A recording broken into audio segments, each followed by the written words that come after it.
Hello armies, আশা করি সবাই ভালো আছো। আজকে আমরা কথা বলবো ভি মানে আমাদের কিম তাইয়ং এর গতকালের এমন একটি ঘটনা নিয়ে যেটা এখন পুরো সোশ্যাল মিডিয়ায় ভাইরাল।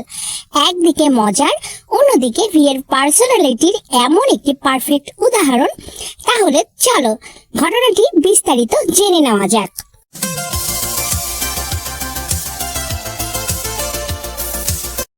সম্প্রতি সিওলে ভি তার আর্ট ও ফটোগ্রাফি এক্সিবিশনে যান, কিন্তু ব্যাপারটা যেটা সবাইকে অবাক করেছে, তিনি কোনো সিকিউরিটি ছাড়াই সাধারণ দর্শকদের মাঝেই দাঁড়িয়েছিলেন।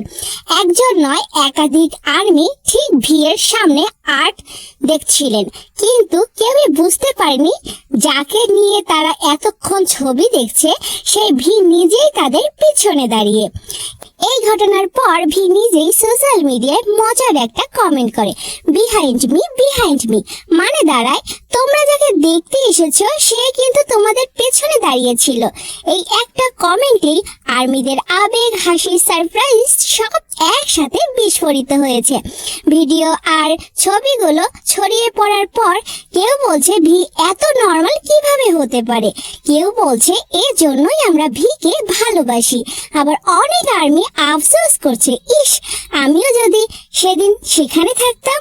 এই ক্লিপগুলো যখন ইনস্টাগ্রাম, ফেসবুক, টুইটারে সব জায়গায় ভাইরাল, এই ভাইরাল ঘটনার পাশাপাশি ভি আবার প্রমাণ করেছে তিনি শুধু একজন আইডল না, তিনি একজন গ্লোবাল ইনফ্লুয়েন্স। সম্প্রতি ভি সোশ্যাল মিডিয়ায় সবচেয়ে প্রভাবশালী মিউজিক আর্টিস্টের তালিকার শীর্ষে এসেছেন।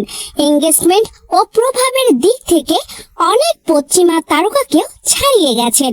মানে বোঝাই যাচ্ছে ভি স্টেজে থাকুক বা স্টেজের বাহিরে, আলোটা তাকেই ঘিরে থাকে। কেন এই ঘটনাটি এত স্পেশাল? কারণ এখানে কোনো প্রমোশন নেই, কোনো স্ক্রিপ্ট নেই, কোনো শো আপ নেই, শুধু একজন আর্টিস্ট যিনি নিজের কাজ দেখতে নিজের ফ্যানদের মাঝেই দাঁড়িয়ে থাকতে পছন্দ করেন। এটাই ভি, এটাই আমাদের কিম তাইয়ং। তোমরা কি মনে করো আর্মিস, যদি তোমরা সেদিন এক্সিবিশনে থাকতে আর হঠাৎ জানতে পারতে ভি তোমাদের পিছনেই ছিল, তাহলে তোমাদের রিয়াকশন কি হতো?